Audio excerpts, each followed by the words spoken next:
B2 ভাবি কি রান্তেছেন? গরুর মাংস ছাড়া তো আমরা ভাতই খাইতে পারি না, তাই একটু গরুর মাংস রান্না করতেছি। আমাকে বাকি টাকা না দিয়ে বিউটি ভাবি গরুর মাংস রান্না করে খাইতেছে। তো বিউটি ভাবির বাকি কত পড়ছে দেখছি? বিউটি ভাবি 12,320। ওঠা এই উঠা মানে খবরদার আমার কাছে আসবি না, আমার বিয়ে হয়েছে, আমার জামাই আছে কিন্তু। এই আপনার কেন উড়াইতেছে? আমি কি আপনার উড়াইতে পারবো? বাইক হচ্ছে গরুর মাংস উড়াইতে। গরুর মাংস নিবি না, বাইরে নিস না, বাইরে অনেকদিন পরে খাইতে নিছি, আমার শাশুড়ি একটু খাইতে চাইছে, আউস কইরা নিস না। বাকি টাকা না দিলে খালি গরুর মাংস না, আপনি শুদ্ধ উঠাই লইতাম, আপনার শাশুড়ি শুদ্ধ উঠাই লইতাম।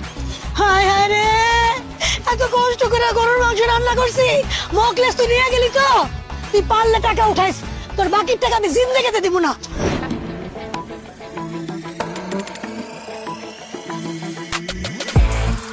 কিরে মুকলেস, জিনিসপত্র সবকিছু নিয়ে কি এলাকা ছেড়ে চলে যেতেছিস নাকি?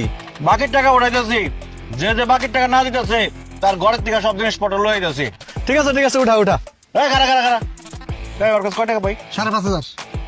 কয় টাকা দে? আমার কাছে তো টাকা নাই এখন। এই আর মোবাইল উঠা। হ্যাঁ বেটা কি কস? এই ধর ধর ধর।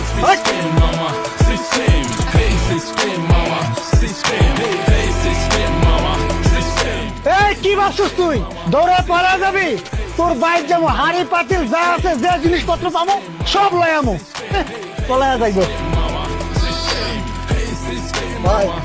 গরুর মাংসের রান্নাটা মনে হয় ভালোই হয়েছে না? দেন আমরা কিছুদিন খাই। মানে চালা দেখ সামনে কারে পাওয়া যায়। খুব মজা হয়েছে ভাই। আরেকটা দেন ভাই, মজা আছে না? দেন। বিউটি ভাবি তো খুব ভালো লাগছে ভাই, রান্নাটা জটিল।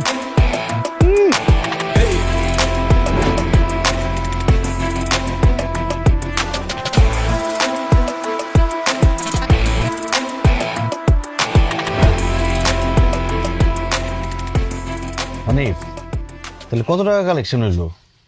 ভাই আপনার দোকান থেকে মানুষ মোট বাকি নিছে 3,70,000 টাকা, আর নগদ কালেকশন করছি আমি 9,012 টাকা।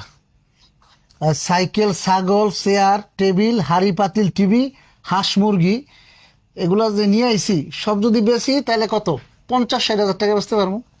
হায় হায়, এতগুলা টাকা যে তাইলে বাকি আছে, এই টাকাগুলো কেমনে উঠাইবা? খুব সহজ, এখন একটা হালখাতা দিমু, সবাই আমার বাড়িতে এসে হালখাতা খাইবো, তখন সব টাকা দিয়ে দেবো শ্বশুর করে। এসব তুমি কি কও? তোমার গ্রামের মানুষজন যেই হারামি, আমার ব্যবসার সব ফর্মুলা নষ্ট করে দিছে।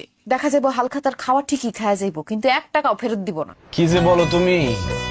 এই মুকলেসের হালখাতার দাওয়াত খাইতে আইসা টাকা না দিয়া কেউ যাইতে পারবো না।